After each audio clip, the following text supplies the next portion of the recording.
Welcome to my channel visa guide देखने वाले आप सभी फ्रेंड्स का मैं हार्दिक स्वागत करता हूं। चैनल शुरू करने से पहले आप सभी लोगों से रिक्वेस्ट है कि फर्स्ट टाइम जो व्यूअर इस चैनल को देख रहे हैं उनसे मैं रिक्वेस्ट करना चाहता हूं, अगर आपने अभी तक चैनल को सब्सक्राइब नहीं किया है तो जो लाल कलर का आपको सब्सक्राइब बटन दिख रहा है उस पर क्लिक करके सब्सक्राइब कर लीजिए और हमारे यूट्यूब फैमिली के साथ में जुड़ जाइए। मैं इस चैनल पर जॉब क्रिएशन वीज़ा और रॉक रिलेटेड वीडियो बनाकर डालता रहता हूँ जो काफ़ी इन्फॉर्मेशन फॉर हेल्पफुल होता है। जिन्होंने सब्सक्राइब कर लिया उन्हें मैं थैंक यू सो मच कहना चाहता हूँ। तो फ्रेंड्स आज मैं आपसे बात करूंगा, काफ़ी इंपॉर्टेंट टॉपिक है, मैं आज आप लोगों से डिस्कस करूंगा। उन्होंने मुझे रिक्वेस्ट किया, ईमेल किया और मुझे कमेंट किया कि मैं साउथ कोरिया जाना चाहता हूं। साउथ कोरिया का रिफ्यूज़ी वीज़ा के बारे में बताइए, रिफ्यूजी स्टेटस के बारे में बताइए, कैसे साउथ कोरिया का रिफ्यूज़ी वीज़ा ले सकते हैं और क्या क्या रिक्वायरमेंट हैं, क्या क्या कंडीशन हैं। तो आज मैं आपको स्टेप बाय स्टेप सब कुछ बताऊँगा, कैसे आप साउथ कोरिया का रिफ्यूज़ी वीज़ा अप्लाई कर सकते हैं, कैसे आप साउथ कोरिया का रिफ्यूज़ी वीज़ा ले सकते हैं। इससे पहले फ्रेंड्स मैंने 2 वीडियो बनाई थी, कनाडा रिफ्यूज़ी वीज़ा और साथ ही साथ न्यूजीलैंड रिफ्यूज़ी वीज़ा। तो कई सारे दर्शक ने उसको लाइक किया, सब्सक्राइब किया, शेयर किया, उनको मैं तहे दिल से शुक्रिया अदा करना चाहता हूँ। तो आइए बात करते हैं साउथ कोरिया के रिफ्यूज़ी वीज़ा के बारे में।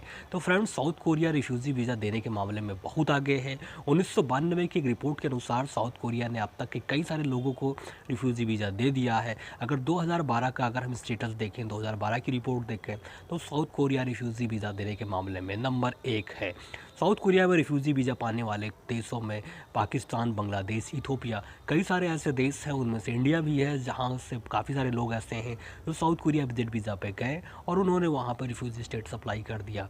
लेकिन रिफ्यूज़ी स्टेटस अप्लाई करने से पहले कुछ कंडीशन हैं, कुछ टर्म्स हैं, उनको आपको फॉलो करना पड़ेगा। क्या है रिफ्यूज़ी वीज़ा अप्लाई करने के तरीके? पहली चीज़ तो ये है कि रिफ्यूज़ी वीज़ा कोई बहुत ही आसान नहीं है अप्लाई करना। और रिफ्यूज़ी वीज़ा दिया जाता है उसके कुछ लीगल कारण होते हैं, कुछ ज़रूरी कारण होते हैं। अगर वो कारण आपके पास नहीं है तो आप रिफ्यूज़ी वीज़ा नहीं अप्लाई कर सकते हो। रिफ्यूज़ी वीज़ा आपको तभी मिल सकता है जब आपके देश में आपके पास कोई ऐसी परेशानी हो जो आपके देश की कानून, आपका देश उस कानून को फॉलो नहीं कर सकता है, आपको सुरक्षा देने में नाकामयाब है। ऐसा कोई कंडीशन हो, ऐसा कोई वजह हो जिस कारण आप अपने देश को छोड़ के जिस देश में आप रिफ्यूज़ी वीज़ा अप्लाई कर रहे हो उसके सरकार को ये आप बता सको कि हाँ, अगर मैं अपने देश जाऊंगा तो वहाँ पे मैं रह नहीं सकता, सरकार मुझे जो प्रोटेक्शन देगा उस हिसाब से मेरे लिए बिल्कुल कुछ भी नहीं है और मैं सरकार की सुरक्षा मेरे लिए कुछ नहीं है। सरकार जो सुरक्षा देगा उससे मैं संतुष्ट नहीं हूँ और मैं अपने देश में नहीं रह सकता। वहाँ पे काफ़ी सारी परेशानी है, काफ़ी सारी प्रॉब्लम है और उन प्रॉब्लम को मैं फेस नहीं कर सकता हूँ। तो अगर आपके देश में कोई आंतरिक ऐसा कला है, कोई ऐसी विपदा है या आपके पास ऐसा कुछ ऐसा है कि आप अपने देश में नहीं रह सकते हो, ऐसा कोई कारण है, तभी आप रिफ्यूज़ी वीज़ा अप्लाई कर सकते हो। अगर एक नॉर्मल लाइफ आप जी रहे हो तो मैं आपसे यही अनुरोध करूंगा कि आप रिफ्यूज़ी वीज़ा अप्लाई मत करिए। रिफ्यूज़ी वीज़ा अगर आप अप्लाई करते हो तो उसके बहुत ही जेन्युइन रीज़न होने चाहिए। आखिर आप अपना देश क्यों छोड़ना चाहते हैं? देश छोड़ने का कारण होना चाहिए, क्योंकि हर किसी को अपने देश से प्यार होता है, अपने मुल्क से प्यार होता है।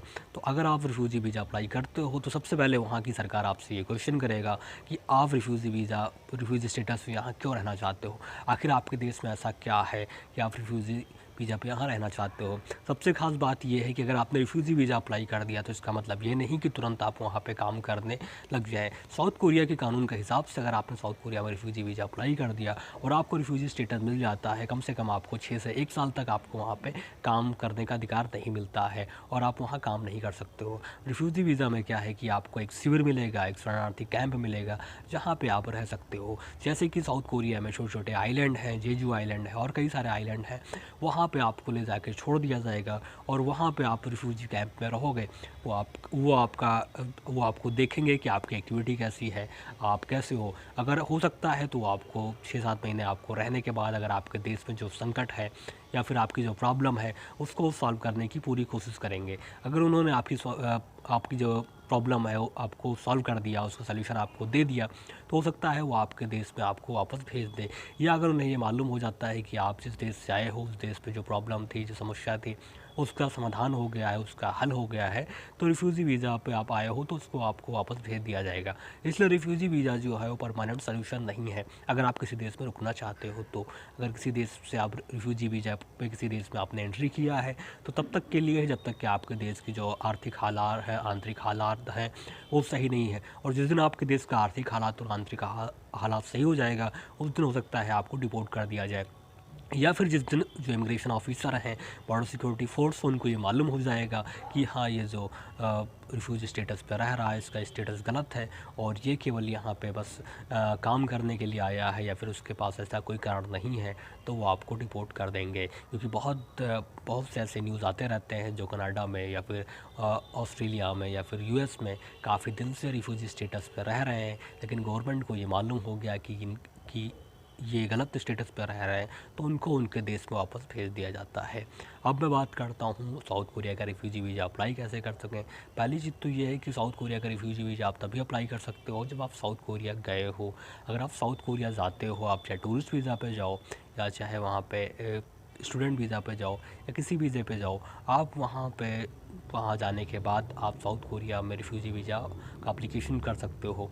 ये बात अलग है कि साउथ कोरिया रिफ्यूजी वीज़ा बहुत ही जल्दी एप्लीकेशन स्वीकार कर लेता है, और अगर आपके पास सारे कागज़ हैं, आपके पास सारे इन्फॉर्मेशन हैं, सही हैं, तो आप साउथ कोरिया में रिफ्यूज़ी वीज़ा अप्लाई कर सकते हो। काफ़ी सारे ऐसे लोग हैं जो साउथ कोरिया में रिफ्यूज़ी वीज़ा के माध्यम से रह रहे हैं, और साउथ कोरिया ने रिफ्यूज़ी वीज़ा बहुत सारे लोगों को दिया है। और एक चीज़ मैं आपसे बताना चाहता हूँ, रिफ्यूज़ी वीज़ा जो होता है उसका कोई फ़ीस नहीं पड़ता है, क्योंकि जो रिफ्यूजी वीज़ा पे जाता है उसके बाद इतना पैसा तो होता नहीं है कि वो रिफ्यूजी वीज़ा की फ़ीस दे सके।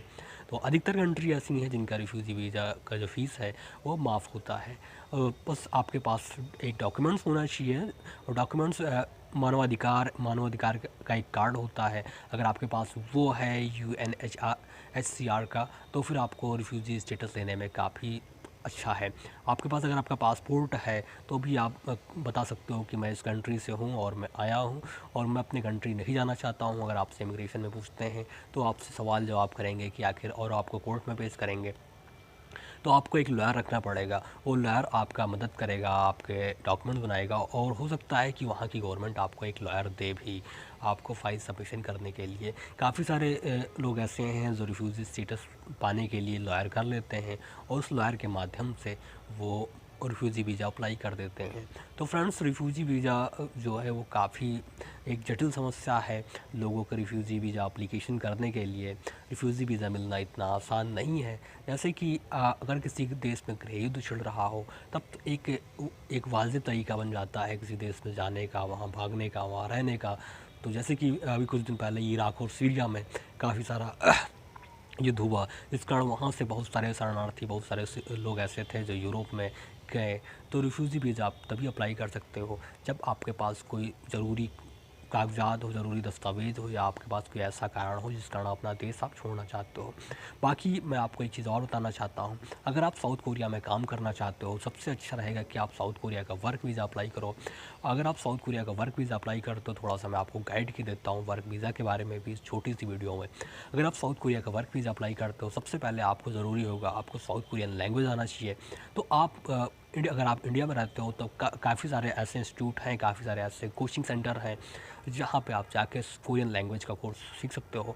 और अगर आपने कोरियन लैंग्वेज का सीख लिया आपने अच्छे से, तो आप टूरिस्ट वीज़ा पे भी साउथ कोरिया जाके वहाँ पे आप जॉब सर्च कर सकते हो। या फिर अगर आपको इंडिया में दिक्कत हो रही है सीखने की, अगर आपके पास पैसा है, तो आप साउथ कोरिया में स्टूडेंट वीज़ा लेके आप वहाँ पे कोरियन लैंग्वेज सीख सकते हो। वहाँ पे आप सर्टिफिकेट कोर्स और डिप्लोमा कोर्स कर सकते हो।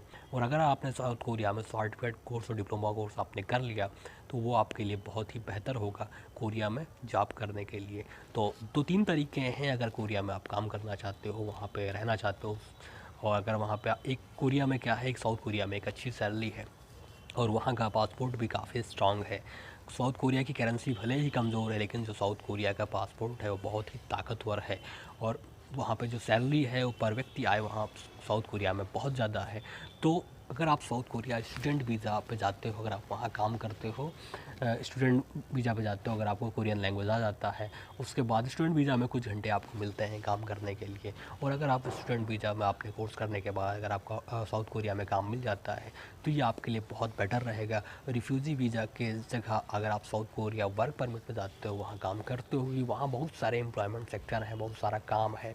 तो अगर आप वहाँ पे एम्प्लॉयमेंट करते हो, अगर आप वहाँ काम करते हो, तो ये आपके लिए सबसे बेटर ऑप्शन रहेगा। तो मैं आपको यही सलाह दूंगा, अगर आपके पास ऐसा कोई मसला नहीं है, अगर आपके पास ऐसा कोई तरीका, अगर ऐसा कोई कारण नहीं है कि आप रिफ्यूजी वीज़ा अप्लाई करो, तो आप साउथ कोरिया में वर्क वीज़ा ही एप्लीकेशन करिए, तो ज़्यादा बेहतर आपके लिए रहेगा। उम्मीद करता हूँ आपको ये वीडियो अच्छा लगा होगा। अगर आपको ये वीडियो अच्छा लगा तो लाइक से सब्सक्राइब जरूर करिएगा। मिलते हैं नेक्स्ट वीडियो में, तब तक के लिए bye, take care. Like subscribe जरूर करिएगा। धन्यवाद।